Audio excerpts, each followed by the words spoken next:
सिद्धिभ्य अमियोणजिणं वीरम् अनन्तवर्णाणदंसणसहावम् वोच्छामिणीयं सारं केवली सुध केवली भणिनम। यह नियम सार परमागम है। इसमें तीसरा शुद्ध भाव अधिकार, उसकी गाथा नंबर 46 पृष्ठ 97। आपके में कोई अलग नंबर भी हो सकता है, पेज नंबर गाथा नंबर 46 से देखें तो मिल जाएगा। ये चल रही थी अपनी, इस पर चर्चा करेंगे आगे।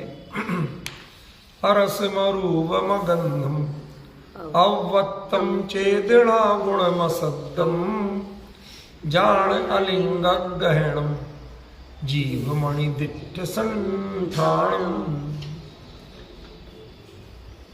यह जीव कैसा है? अरस है, अरूप है, अगंध है, अव्यक्त है, चेतना गुण वाला है और अशब्द है। यहाँ तक चर्चा सारी हो चुकी थी। उसके बाद अपनी चर्चा चली थी अलिंग ग्रहणम जान। इस जीव को किसी लिंग किसी चिन्ह से ग्रहण नहीं होने वाला जानो। और अणिदिट्ठ संठाणम, और उसके संस्थान माने आकार प्रकार का कहीं भी कोई वर्णन नहीं किया गया। ये नहीं बताया जा सकता कि यह इस आकार का है। अन्य सभी में जीवों के आकार कहे, अन्य दर्शनों में जीवों के आकार कहे। कैसे?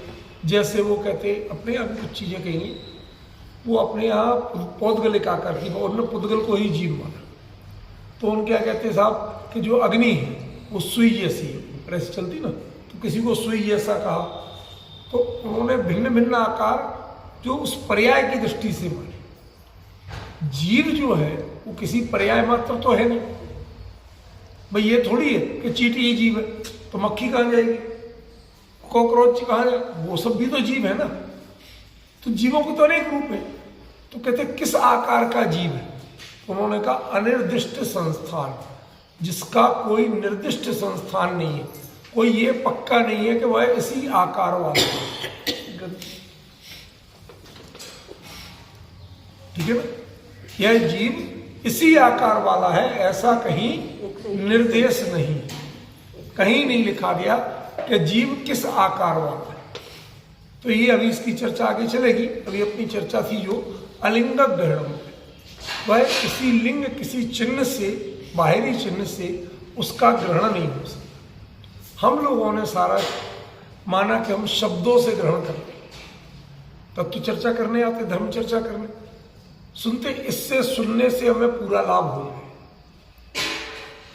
तो इनमें जितने भी, अब आप बताओ, पद्मासन मुद्रा में ध्यान होता है कि नहीं? भगवान भी पद्मासन मुद्रा या कायोत्सर्ग मुद्रा में रहते हैं। खड्गा कायोत्सर्ग मुद्रा कहते हैं उसको। असल में खड्गासन अपन लोग बोलने लगे, वो सही नाम नहीं। क्यों?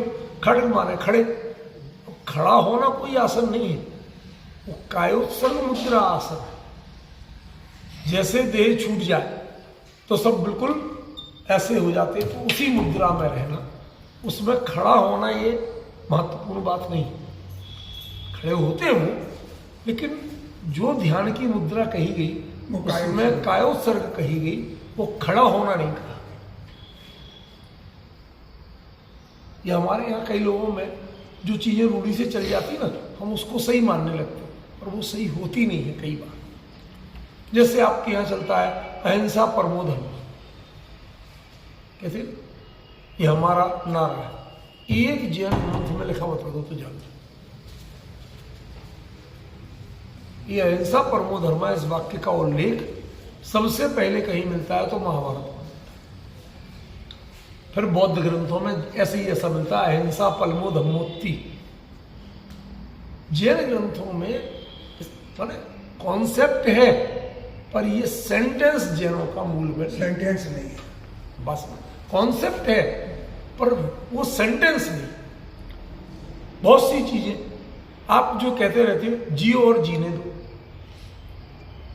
अब आप तो कहते हैं कि महावीर का क्या संदेश, जियो और जीने दो।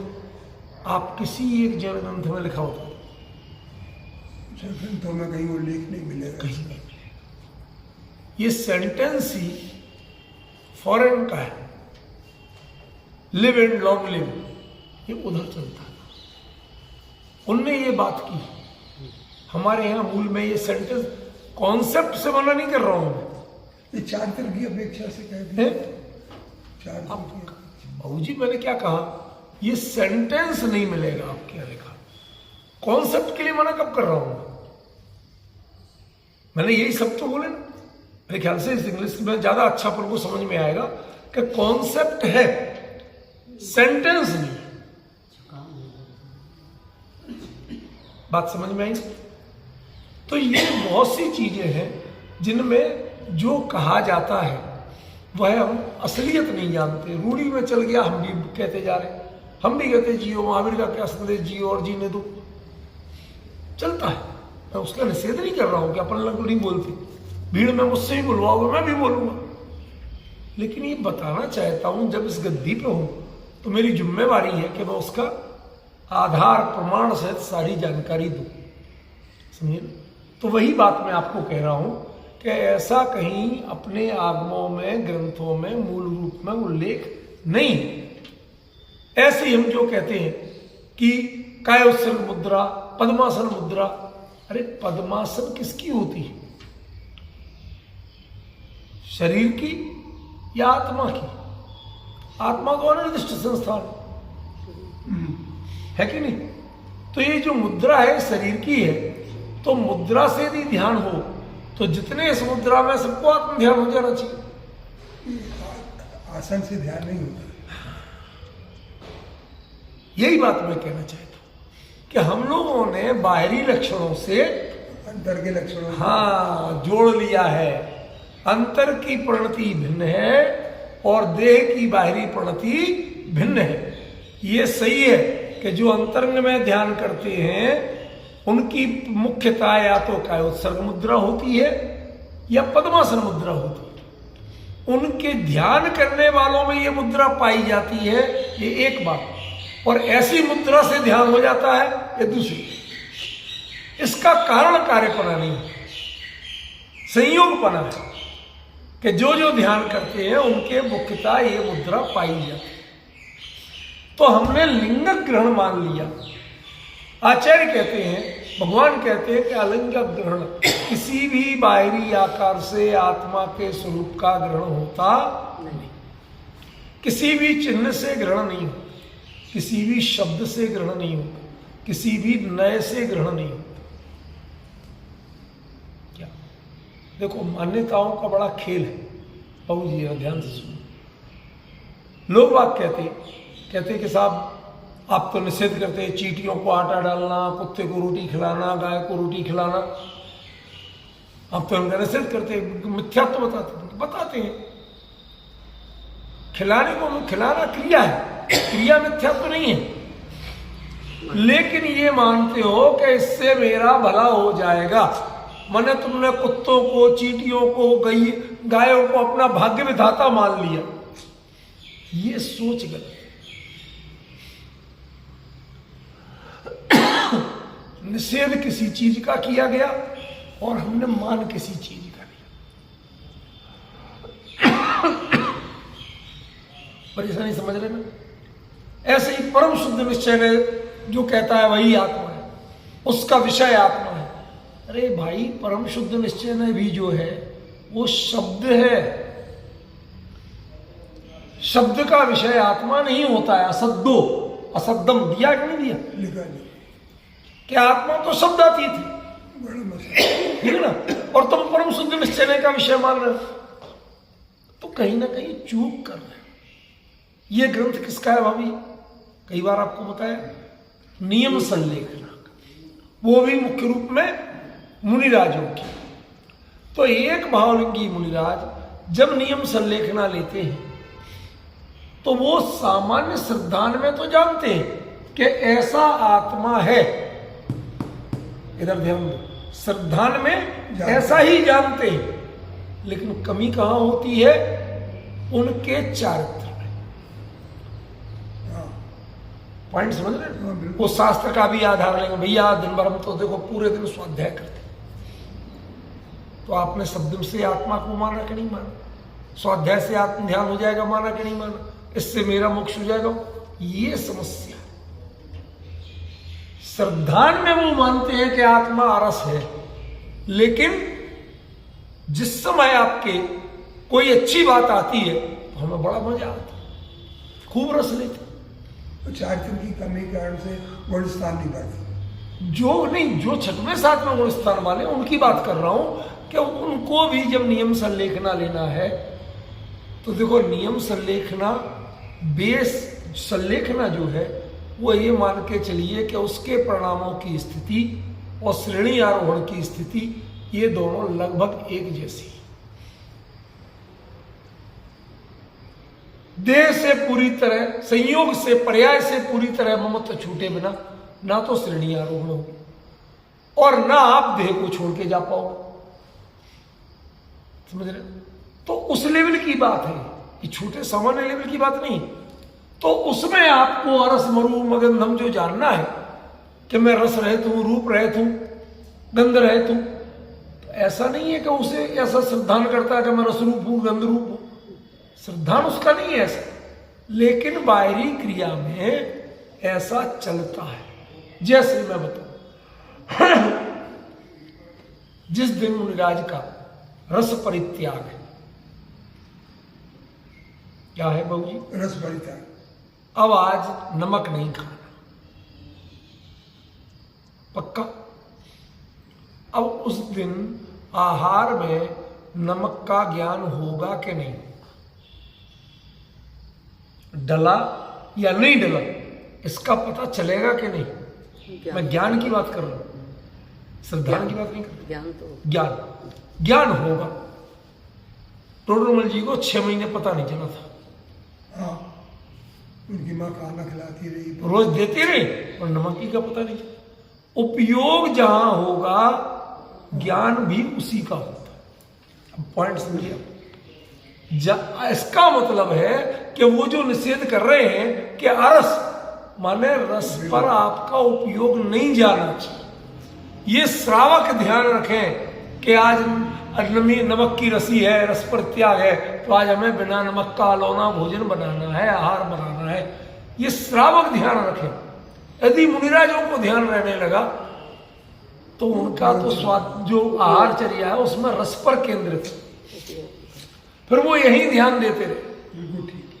पॉइंट समझ गया? ये उनका टेंशन का विषय नहीं है, वो उनसे परे है। हाँ, आप इससे जो ऊपर उठते हो, सामान्य मुनि धर्म से भी जो ऊपर उठते हो, नियम संलेखना की ओर बढ़ते हो, तो आपको इन सब के विकल्पों से ऊपर उठना पड़ेगा। जो मुनिचर्या में अंतराय कहे, उन अंतरायों से ऊपर उठना पड़ेगा। मैं आज जो बता रहा हूं 50 सके तो 50। जैसे कोई हिंसक त्रेंच आदि का दिख जाना, अंतराय है कि नहीं? वो बिल्कुल है। चीज अब भी दिख जाए चलती हुई, जो भी है। अब एक बात बताओ कि आपका उपयोग एक समय में इधर रहेगा क्या उधर रहेगा? एक ही तरफ है। आपके लिए कहा उपयोग इधर रखना।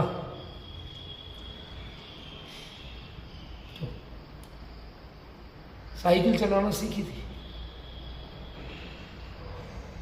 साइकिल चलाना सीखी थी, सबने सीखी, सब जानते। जब पहली बार सीखी थी तो एक दुविधा आई थी कि नहीं आई थी कि वो कहता है सामने देख के चलाओ और हैंडल मोड़। कहते हैंडल कैसे मोड़े, ब्रेक कैसे लगाए? तुमने तो कहा सामने देखो। कहते देखो सामने, ये ऑटोमेटिक लगेगा। करेक्ट समझ गए? क्रिया। तुम इधर देखोगे तो सामने ठुक जाओ। एक्सीडेंट का कारण दृष्टि सामने और उपयोग जो ब्रेन है वो आपके इधर ऑर्डर देगा तो अपने आप ब्रेक भी लगेंगे, हैंडल भी मुड़े। उसे पता है कि जब सामने कोई आ जाए तो कहाँ मोड़ना, कैसे बचाना, कैसे ब्रेक लगाना, उसे पता है। समझिए, इसलिए तुम उपयोग अकेला यहां रखो, इसकी क्रिया की चिंता करने की जरूरत नहीं है। उसके लिए तुम्हें हैंडल को मोड़ने के लिए हैंडल देखने की जरूरत नहीं है, ब्रेक लगाने के लिए ब्रेक देखने की जरूरत नहीं है। ब्रेक हाथ से लगता है, आंख से नहीं लगता। समझ गया? तो आप इन चीजों पे उपयोग क्यों लगाते हैं? समस्या ये है। कोई गंध आ गई, अंतरा हो गया, धीरे धीरे ऊंची स्थिति में जब जाते हैं, संलेखना का काल होता है, उस समय जहां जो चल रहा है उस समय उठ के आहार के लिए जा सकते हैं। शरीर बिल्कुल कृष्का है, नहीं जा सकते। वहां भी जो होता है उसमें कितना लेंगे, कैसे लेंगे, हर चीज का विकल्प नहीं। थोड़ा बहुत यदि लेना है शांति से ले आओ, अंतर के ध्यान की प्रमुखता बढ़ाओ, बाहर के नियमों की और कारणों की प्रमुखता घटाओ। जो मुनि धर्म में आप हमेशा करते रहे वो चीजें घटेंगी। बाहरी चीजों पर ध्यान देना घटेगा, तब अंतरंग में ध्यान अधिक दे पाओगे। देखो, पहले मुनिराज के लिए अनियत विहारी कहते कि नहीं कहते? कहते एक जगह ज्यादा नहीं रुकना कहते कि नहीं कहते? लेकिन संलेखना वाला महीनों विहार करके चल फिर के कहां जाए? वो जिसको देह ही छोड़ना है उसकी तैयारी कर रहा, तो वो जगह से मोह कैसे बढ़ाएगा? पहले जो कहा गया कि आप एक जगह ज्यादा दिन नहीं रुकना, क्यों? क्योंकि वहां से मोह हो जाएगा। अब मैं तो देह ही छोड़ने की तैयारी कर रहा हूं, इससे ही मोह नहीं, तो अब जगह से मोह होगा कहां से? इसलिए नियम संलेखना वाले को बार बार विहार विहार करने की कोई टेंशन नहीं, कोई निर्देश नहीं। बाबूजी युगल जी ने आचार्य अमित गति की भावना द्वत निशिका भावना 32 का जब अनुवाद किया, उसमें क्या लिखा? तन से जिसका एक के नहीं, वो सुततीय मित्रों से कैसे। अब जब तन से ही नहीं है तो जगह से मोह कहां से आ जाए? कर्म की होने पर तन में मोरम समूह है कैसे? समझ रहे? जब तन से ही हमारा उपयोग हट रहा है तो हमारा इनसे उपयोग कैसे जुड़ेगा? यहां जो असद्दम कहा है बाबूजी, इसका अर्थ क्या है? आचार्य कुंद अपने आप में कह रहे हैं, जो तुम ग्रंथों की रचना करते हो ना, चुन चुन के शब्द लिखते हो, अपने स्वरूप को समझने और समझाने के लिए शब्द लिखते हो, कोई भी शब्द आत्मा के स्वरूप को समझा सकता नहीं। स्थूल निमित्त नैमित्तिकपना कहा जाता है। निमित्त नैमित्तिक की दृष्टि क्या है? ये स्वाधीन दृष्टि है कि पराधीन दृष्टि? पराधीन दृष्टि। पराधीन दृष्टि है, और पराधीन सपने सुख नाही। इससे आत्मानुभव कभी हो सकता नहीं है। भ्रम में मत रहना, भ्रम मत पालो, इससे अपने आप को बचाओ। इस गाथा के एक एक शब्द का अर्थ इस जगह जाता है, और जिन जिन चिन्हों से तुम चेतन को ग्रहण करते हो, आत्मा का स्वरूप समझते हो, इसे जीवित मानते हो, चेतन मानते हो, उन सब चिन्हों को बेहिचक छोड़ दो। जैसे मेडिकल साइंस क्या कहती है? बेटे से पूछना, बताए कि बाई मेडिकल साइंस सांस चल रही तो जिंदा है, हार्ट धड़क रहा तो जिंदा है, फिर कहते ब्रेन सक्रिय है तो जिंदा है। ये चीजें छूट भी जाए, ब्रेन भी डेड हो गया तो माने आपने कितनी परिभाषाएं बनाई, कितने प्रयोग करना चाहे। अच्छा चलो, सब ये धड़कना बंद कर दें, सब कुछ, ब्रेन भी डेड हो जाए, तो मरेगा कौन? इसमें स्वाक्षोभास रखा है। इसमें स्वाक्षोभास रखा है। नहीं, मैं आपको बता रहा हूं क्रम से कि सबसे स्थूल श्वासोच्छ्वास है, उसके बाद हार्ट बीट है, उसके बाद ब्रेन की एक्टिविटी है।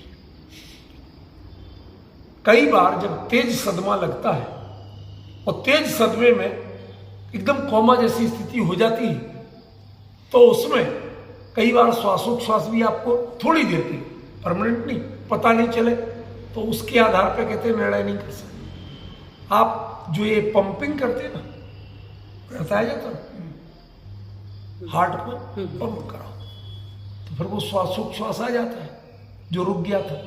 तो बताओ जिंदा था कि मर गया? दूसरे जीव ने तो प्रवेश करने लिए, जीव तो वही है। इसका मतलब संयोग का वियोग जिसे मरण कहते हैं वो अभी हुआ नहीं था। श्वासोच्छ्वास ने थोड़ी देर के लिए भ्रम पैदा किया था, इसलिए श्वासोच्छ्वास तो सबसे स्थूल है। उससे सूक्ष्म हार्ट बीट देखते, वो भी नहीं चल रही, तो फिर लास्ट में ब्रेन डेड इज डेड। आप पूछ रहे हो बेटे से, वो मेडिकल साइंस के डॉक्टर हैं। आपका कहना बिल्कुल ठीक है, अव्यक्त रूप से श्वासोच्छ्वास विद्यमान रहता है। और मैं क्या कह रहा हूँ, श्वासोच्छ्वास जो है वह क्रिया 3 जगह से होती है। द्रव्य बल 10 प्रकार के होते हैं। सुनो सुनो, प्राण वायु अलग चीज है और प्राण अलग चीज है। अच्छा, हाँ, पहले कॉन्सेप्ट समझो।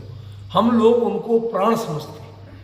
प्राण वायु या श्वासोच्छ्वास अलग चीज है और प्राण अलग चीज है। इन दोनों को एक मिलाओगे तो आपको कंफ्यूजन हो, ठीक है ना।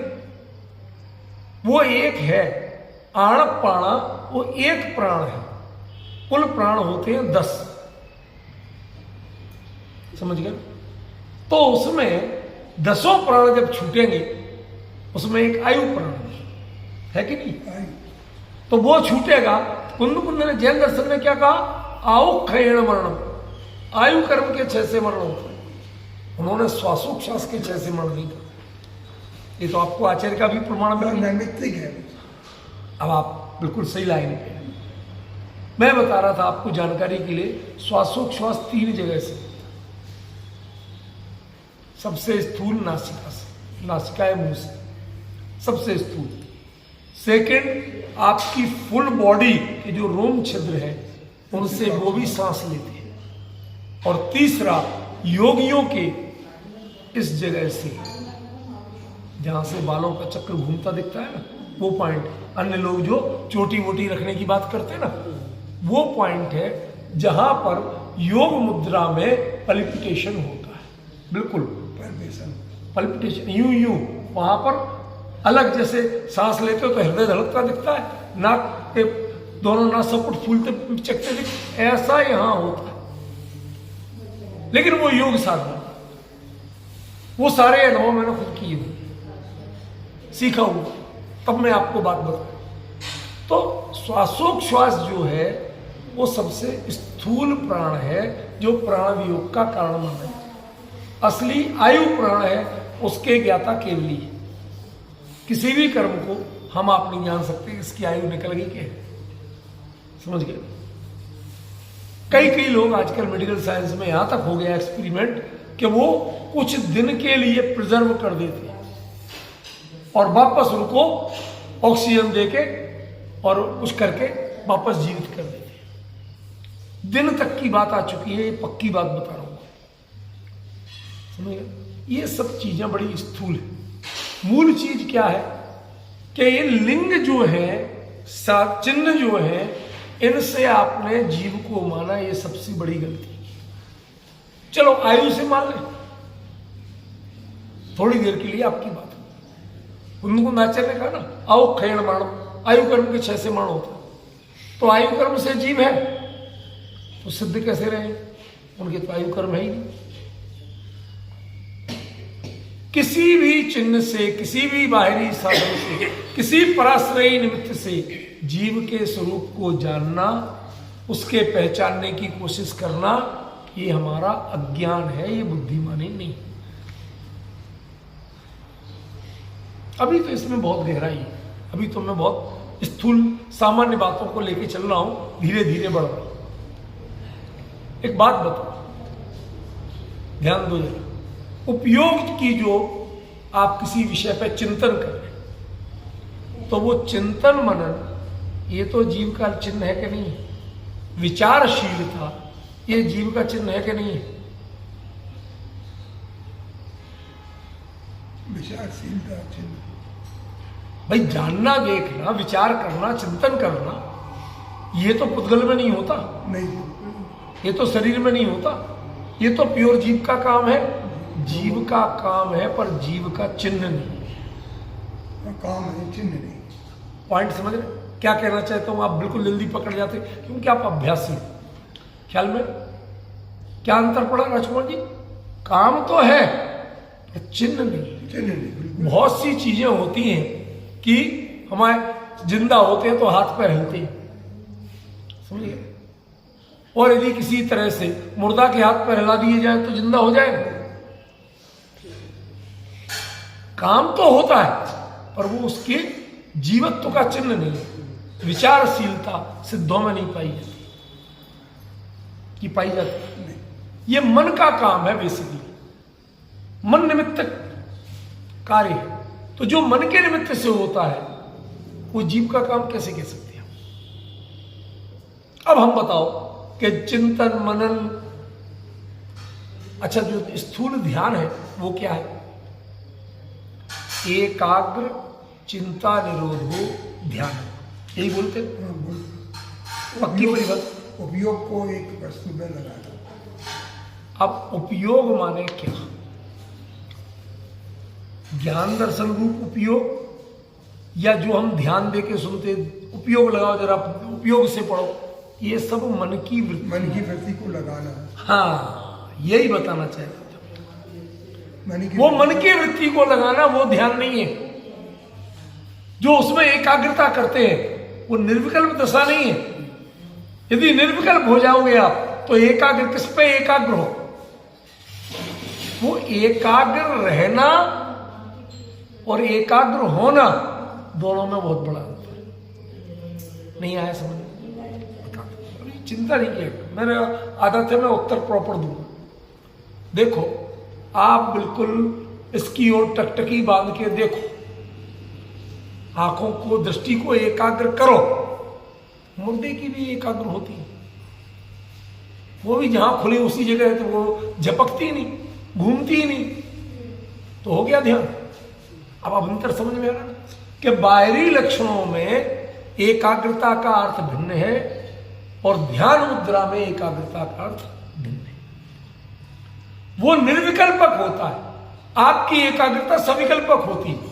क्यों? क्योंकि आपको पता है यही देखना है और कहीं नहीं देखना, इसी पे उपयोग रखना है और कहीं, तो ये सविकल्पक है। जबकि असल ध्यान निर्विकल्प रहना है। वो रहना अलग चीज है, लेकिन करो, जब करोगे तो वो सविकल्प स्थिति है। आप अन्य विषयों पे दिमाग मत लगाओ, परीक्षा के दिन है, अकेली पढ़ाई पे ध्यान दो, तो वो ध्यान देना वो विकल्प की स्थिति है, वो कोई ध्यान नहीं है। समझ गए ना? लेकिन आज हम लोग जितना प्रयास करते हैं अकेले आत्मस्वरूप का, चिंतन कर लोगे आत्मा, उससे आत्मा मिल गया। भाई ठीक है, जो दुनिया में उपयोग भटकाते हो उस सब की दृष्टि से बहुत बढ़िया, हम विरोध नहीं कर रहे, ठीक है ना?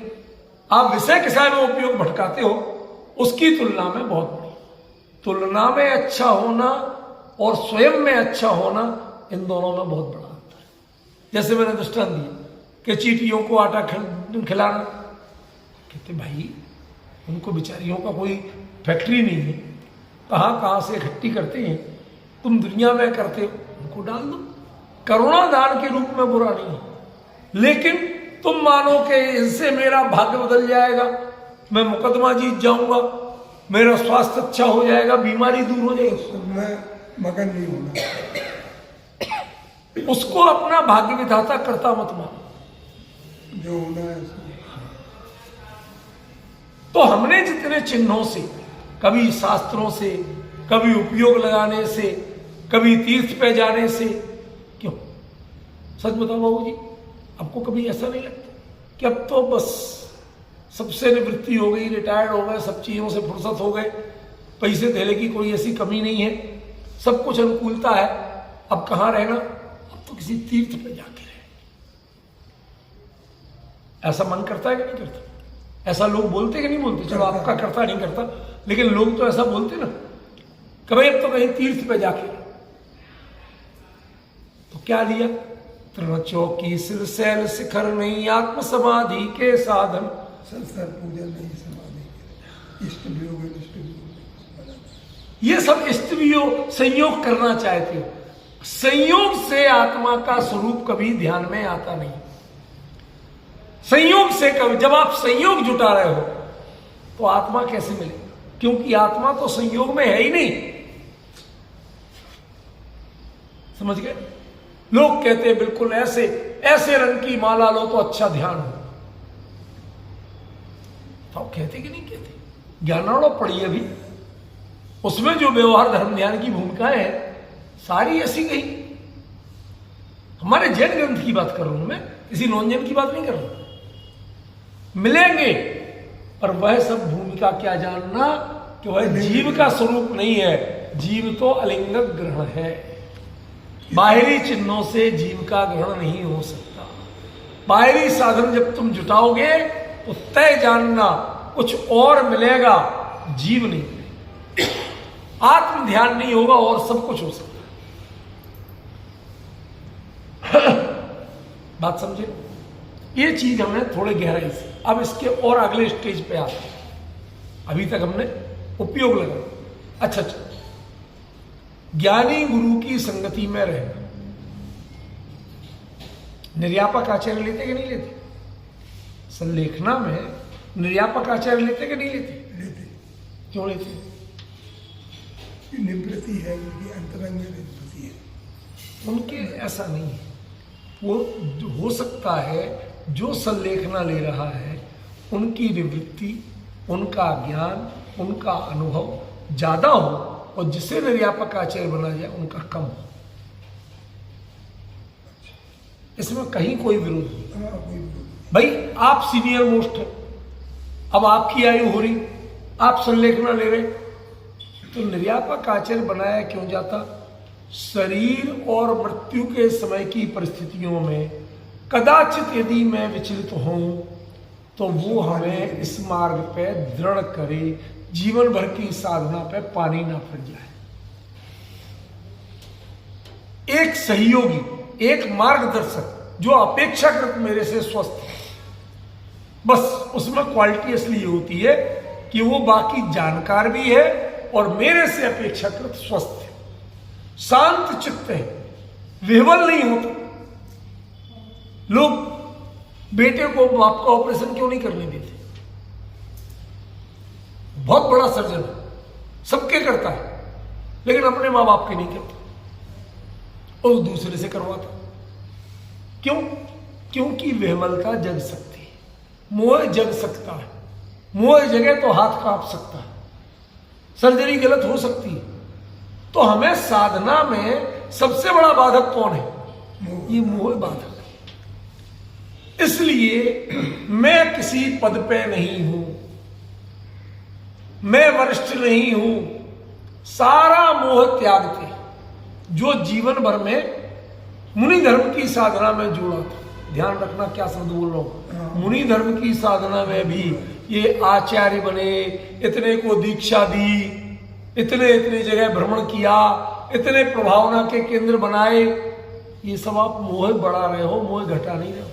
संसार की उपलब्धियां ये आत्मा के लिए बाधक चीजें हैं, साधक चीजें नहीं। इसलिए आपके निमित्त से ही सही, भले ही आपने नहीं बनवाया हो, कोई ऐसा तीर्थ डेवलप हुआ हो, कोई बड़ी उपलब्धि हुई हो, तो आप वहां संलेखना नहीं लेंगे। निर्देश आगम, मरण कंटिका, भगवती आराधना, इनमें पढ़िए साफ निर्देश दिए। कभी अपने जन्म स्थान में संलेखना नहीं लेंगे, दीक्षा स्थान में संलेखना नहीं लेंगे, दीक्षा गुरु के पास संलेखना नहीं लेंगे, अपने शिष्यों के पास संलेखना नहीं लेंगे। कोशिश भर जिससे मोह नहीं हो और जिसको आपको देख के मोह नहीं जगे, वो आपकी साधना में सहयोगी हो सकता। तो निर्यापकाचार्य चुनना क्या नहीं चुनना? क्या प्रश्न है? निर्यापकाचार्य चुनना क्या नहीं चुनना? चुनना पड़ेगा। चुनना पड़ेगा भाई, बहुत बढ़िया है। बिना उसकी कार्य नहीं होगा। हाँ, अब लेकिन आपको आत्म ध्यान करना है, अपने स्वरूप में स्थिर होना है। तो अब निर्यापकाचार्य जैसे बता रहा है वैसे करना ध्यान, कि आपका उपयोग जैसे स्वरूप में समाये ऐसे करना ध्यान। आपका स्वरूप जिसमें जिस तरह से चला, ये अब वो निर्यापकाचार्य भी लिंगक ग्रहण हो गया और आत्मस्वरूप अलिंगक ग्रहण है। वो जैसे बता पाएगा वो बाहरी निमित्त से ही बता पाएगा। परंतु उसमें वो अंतरंग परिणति आपकी कहां से कहां जा रही है वो इसका ज्ञाता वो नहीं। वो अपने आपको स्वयं अपने से जी यही मैं बताना चाहता था बाबू जी, यही बात कहना चाहता था कि जिन जिनको हम जोड़ते हैं यही जहां साधक हैं यही तहां बाधक है। हम इन वाक्यों का मर्म नहीं जानते। ये गजब के वाक्य, जिन जिन मंदिर को, तीर्थ को, भगवान को, जिनवाणी को, गुरु को, जिनको आपने साधक माना था आत्म साधना में, जब असल में आत्म साधना करोगे तो यही तहां बाधक है। समझ में? संसार के कामों में भी होता है, शादी होना सबको बुला, अब वो काय के लिए? इसके लिए मान कषाय की तृप्ति के लिए। सब लोग आए, सब जाने, देखो कितना बढ़िया इंतजाम, सब कर लिया। इसके बाद अब जब बच्चों को मिलना हो तो तेई तहां बाधक है कि नहीं? भाई अब जाओ तुम लोग जरा, मैं भी साथ रहूं। तो जितनी चीजें व्यवहार भूमिका में उपयोगी कही गई वो सारी की सारी चीजें अंतरंग निश्चय भूमिका में जाना है तो वो सबकी सब बाधक है। सब बाधक वो है अलिंगन, वहां तक विस्तार है। क्यों? अष्टानिका में सिद्ध चक्र का विधान, ये बढ़िया बात है कि नहीं? होते ही अब होते ही ये तो रूढ़ी होगी। बढ़िया बात है कि नहीं? इसका प्रमाण दो। मेरा प्रश्न तो यह था कि बढ़िया बात है कि नहीं? नहीं बढ़िया बात। क्यों? इसके दो तीन कारण। पहली बात कि सिद्ध चक्र की जो सिद्ध चक्र में महिमा किसकी होना चाहिए? सिद्धों की होना चाहिए, ठीक है ना? और आप पूरा सिद्ध चक्र विधान पढ़ लीजिए, जितने मंत्र हैं 2-4 को छोड़कर शायद कोई मंत्र हो जो सिद्धों पर केंद्रित हो। बताऊंगा आपको एग्जांपल। अंताकृत सिद्धेभ्यो नमः, उपसर्ग सिद्धेभ्यो नमः, फला तीर्थ सिद्धेभ्यो नमः। ये तो सभी में है। तो ये क्या है? इसका सिद्ध पर्याय से क्या लेना देना? ये पहले आखिरी समय के जो कर्म योग से होने वाले घटनाक्रम हैं। क्यों? उपलब्धियों तीर्थंकर सिद्धेभ्यो नमः है, ये क्या है? इसका सिद्ध होने से क्या लेना देना है? किसी के तीर्थंकर प्रकृति नहीं बनी तो वो सिद्ध नहीं होगा, वो छोटे सिद्ध कहलाएंगे, और तीर्थंकर के साथ जो बने वो बड़े सिद्ध कहलाएंगे। उनका सुख ज्यादा होगा, इनका सुख कम होगा। नहीं। इसलिए मैं कहता हूं क्या बोले, सिद्धों में ज्यादा बोलने लायक कुछ है ही नहीं। खरी बात तो ये, जितना बताएंगे वो सारे परिचय बाहरी होंगे। क्यों? संघों में मुनिराज जो होते हैं उनमें ये सब स्थितियां होती कि नहीं होती? अरे ये 2 करोड़ का पैकेज छोड़ के मुनि बने, अरे इनकी तो 20 फैक्ट्रियां थी, 50 मर्सिडीज थी, वो सब छोड़ के मुनि बने। इन्होंने तो इतनी संपत्ति दान करके मुनि बने, ये तो अभी शादी हुई थी 4 दिन में मुनि बन गए।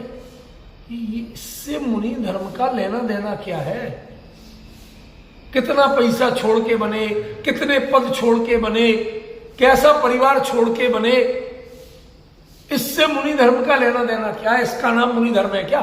इससे बड़े हो जाओगे तुम, इसका मतलब है तुम मुनि धर्म का स्वरूप नहीं जानते। पूर्व क्षणवर्ती पर्याय तक क्या हो रहा है? बाह्य बहुमान बता। हाँ, तो ये बाह्य बहुमान गलत है। इससे मुनि धर्म के और सिद्धों के स्वरूप में भ्रम होता है। बताओ, उपसर्ग केवल ज्यादा अच्छे, वो उपसर्ग से सिद्ध हुए वो ज्यादा अच्छे हैं कि तीर्थंकर सिद्ध ज्यादा अच्छे हैं, जिनके लिए 100 इंद्र चमर डोल रहे थे? बताओ कौन ज्यादा अच्छे? दोनों समान है, कोई बात नहीं। दोनों सिद्ध हैं, उसका सिद्ध पर्याय का इस दोनों स्थितियों से कोई लेना देना, दोनों समान नहीं। सिद्ध तो सिद्ध है, ये परिस्थितियों से उनकी पहचान ही नहीं। तुम इससे पहचानते हो, इससे भेद करते हो, ये सबसे बड़ी गलती है। इससे तुम्हें भेद करना ही नहीं चाहिए। सिद्धों का वर्णन, सिद्धों का विधान इनसे नहीं होना चाहिए। कोई में है दम तो सिद्धों का विधान सिद्धों के गुणों से करके बताओ। ऐसे तो बिहार में होता सर, कोई पासवान भगवान को ज्यादा मानते हैं, कोई महावीर ये सब जो गड़बड़ियां चल रही है ना, गड़बड़ियां। भाई साहब आपको क्या बताऊं, आप तो मतलब एक ना कभी में मिलने वाले सज्जन हो आप। मैंने पहले यहाँ चर्चा में लिया कि पहले क्या होता था कि हमारे वीतरागी जिन भी सब एक जैसे नाक आँख कान। अब उन लोगों के यहाँ बड़े अच्छे आसानी है पहचानने में कि रामचंद्र जी धनुष लिए होंगे, किरण जी चक्र लिए होंगे या बांसुरी लिए होंगे, समझ में? बलराम जी गदा लिए होंगे, हनुमान जी गदा लिए होंगे, शंकर जी त्रिशूल लिए होंगे। तो उनके देवताओं को पहचानना बड़ा आसान था। हर एक की हेयर स्टाइल अलग अलग, हर एक की हर चीज अलग, आसन कपड़े भी अलग, आसन भी अलग, वाहन भी अलग। उनको तो पहचानना बहुत आसान था कि हाँ भाई कौन से भगवान है उनके। अब देखो आपके भगवान सब वीतरागी, एक मुद्रा, एक ध्यान मुद्रा। सुनो बाबू जी, तो कैसे पहचानेंगे कौन से तीर्थंकर है? तीर्थंकरों के चिन्ह होते हैं तो पहचान। यही तो मैं आपको भ्रम, ये आपका भ्रम है। सुनिए मुद्दे की बात, मैं वही चीज निकाल रहा हूं, इसीलिए जानबूझ के बात कह रहा हूं। ये चर्चा गति कर चुका हूं मैं, आपकी जानकारी के लिए दे रहा हूं। क्या पहले इनके शासन यक्ष और शासन यक्षी होते थे, वो उनकी मूर्ति बनाई जाती थी साइड में, सिर्फ वो बनते थे। उनसे पहचाना, वो भिन्न भिन्न होते थे, उनकी आकृति, उनके आयुध सब भिन्न भिन्न, उनके आसन भिन्न भिन्न। उनको देख के पहचानते थे कि कौन से तीर्थंकर है। अब गड़बड़ी क्या शुरू हुई कि लोगों ने इनकी भी पूजा, उनकी भी पूजा करनी चालू कर। फिर धीरे धीरे तो वीतरागी है तो सुनते ही नहीं हमारी, और ये सुनते हैं इन्हीं की कम। तो वीतराग का मंदिर और पूजा रागियों की शुरू। रागियों का मंदिर। तो आचार्यों ने निर्देश दिया, ये आपको लिखा नहीं मिलता लेकिन इतिहास बता रहा हूं, निर्देश दिया युग प्रतिक्रमण में कि आज से यक्ष यक्षिणी बनना बंद, कोई यक्ष यक्षिणी की मूर्ति नहीं बनेगी। तो क्या होगा, आप चिन्ह बनाइए, आपको पहचान नहीं है ना तो चिन्ह से पहचानिए। पहले चिन्ह का क्यों विरोध था? कभी आपने, भाई लिंग माने चिन्ह, लिंग इसी की बात कर रहे हैं ना, तो चिन्ह का पहले क्यों विरोध था? इसलिए कि चिन्ह में तो ना जाने क्या क्या, किसी का कछुआ, किसी का सेही, किसी का फूल, किसी का फल, पता नहीं क्या क्या है। शंख, वो तो एक इंद्रिय जीव है, दो इंद्रिय जीव है, समझ रहे ना? तो ऐसे ऐसे थे, वो भगवान की मूर्ति के साथ बनाए, ये समझ में नहीं आता, अच्छा नहीं लगता था। कम से कम यक्ष यक्षिणी की प्रतिमा बनती थी लेकिन दूर तो बनती थी, भगवान के साथ तो नहीं बनती थी। इसलिए पहले वो प्रावधान था, लेकिन उनकी पूजा होके राग वीतराग की उपेक्षा और रागी की पूजा होने लगी, तो उन्होंने वो बंद किया, ये चिन्ह शुरू कर दिए। मैं पूछना चाहता हूं कि महावीर की पहचान चिन्ह है कि वीतरागता? बताओ, महावीर को क्यों पूजते हो? वीतरागता के कारण कि शेर के कारण? वीतरागता के कारण पूजते हो, लेकिन पहचानते किससे हो? शेर से पहचानते। अरे तुम उस वीतराग मुद्रा में तृप्त क्यों नहीं हो? मूर्ति के आपको ये महावीर और ये आदिनाथ ये भेद करने की जरूरत क्यों है? आपके धर्म में तो वीतराग की पूजा, तीन लोग में साथ वीतराग का। अब आजकल उनने छूट दी कि यहां साहब फणावली भी चल जाएगी, परंपरा से चली आ रही है, उसका दुरुपयोग क्या हुआ? जो चीज जितने की है उतने की रहना चाहिए। पार्श्वनाथ के लिए सप्त फणावली मंडित मंडितेन 7 फण, सुपार्श्वनाथ के लिए पंच फणावली मंडित मंडितेन 5 फण, यही थे ना शास्त्र में। यदि अपवाद मार्ग से तो भी इतना ही था ना। अब दुरुपयोग क्या हुआ? 9 बने। सहस्त्र फणावली। अरे 9 तो क्या होगा, चाहे वो इतने इतने इतने से बन गए, वो बन गए। क्यों भैया? अरे साहब सहस्त्र फण युक्त पार्श्वनाथ। अरे पार्श्वनाथ के फण कहां से आ गए? पार्श्वनाथ संगी पंचेंद्री मनुष्य थे कि नहीं थे? और फण किसके होते हैं? त्रियंच के। तो त्रियंच से मनुष्य की, और वो भी वीतरागी भगवान की, उनकी महिमा कैसे होगी? वो भगवान की प्रतिमा थोड़ी है, साधु की प्रतिमा है। भाई जो भी है, चलो उसको उपचार से माना भी गया। जिनवाणी में लिखा है बाबूजी, मैं ऐसी बात नहीं कहूंगा, आचार्यों ने दिया कि 2 के लिए, 3 के लिए, थोड़ी बाहुबली स्वामी के लिए, आदि वो पार्श्वनाथ तो सुपार्श्वनाथ, इन 3 की चलो वैकल्पिक बहुत प्राचीन काल से चली आ रही है, इसलिए छूट दे दी ये शब्द प्रयोग कर। तो उसकी भी तो मर्यादा थी कि वो जो उन्होंने धर्मेंद्र ने फणावली की थी तो 7 फणावली की थी, सुपार्श्वनाथ के साथ हुई थी तो 5 फणावली हुई थी। तो पहचान तो उतनी थी, वो मात्र पहचान के लिए थी कि पार्श्वनाथ है कि सुपार्श्वनाथ है। अब सहस्त्र फणावली वाला कौन है? अब प्रधानता किसकी हो रही?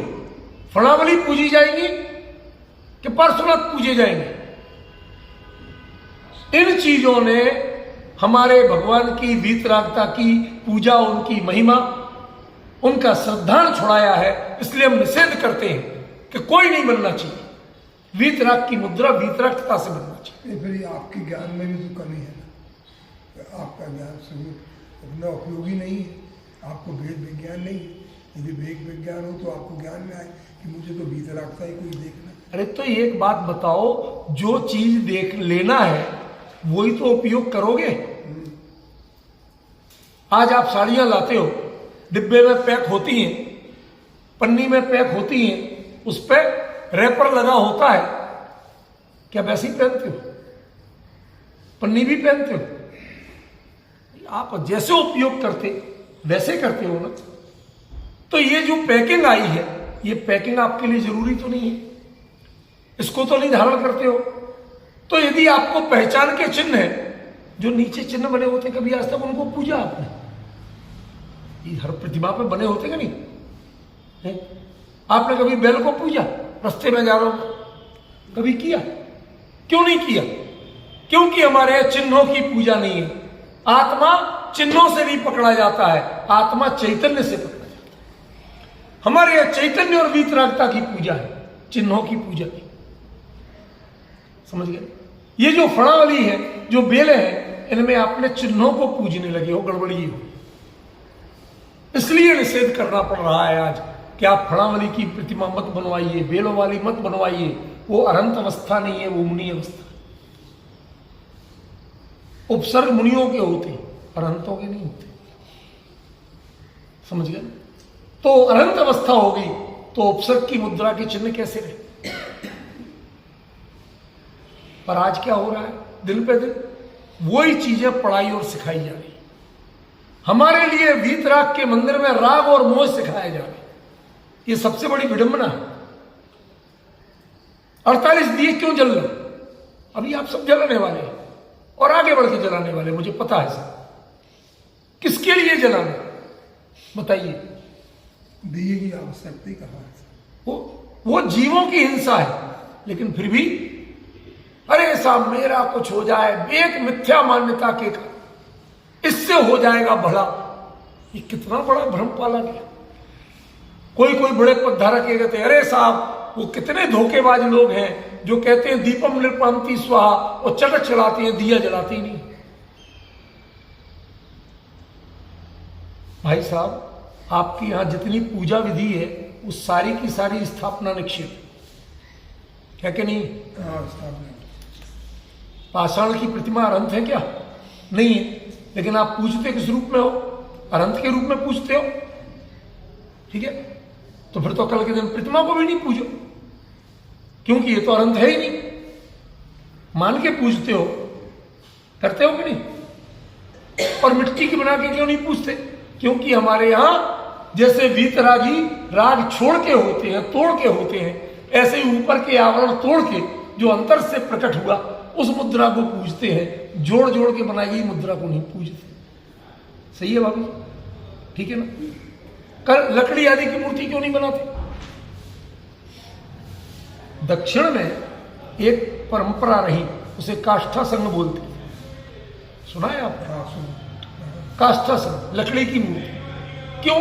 कि ये जो आक्रमणकारी जब हमला करते थे मुसलमान आदि, तो उस समय की देन है, तो कि भगवान को हम लेके भग तो सकते नहीं, भारी इतने होते प्रतिमा, तो उस कारण से उनको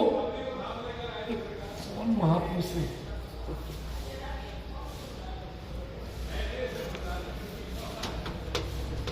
बेमतलब में चिल्लाए जा,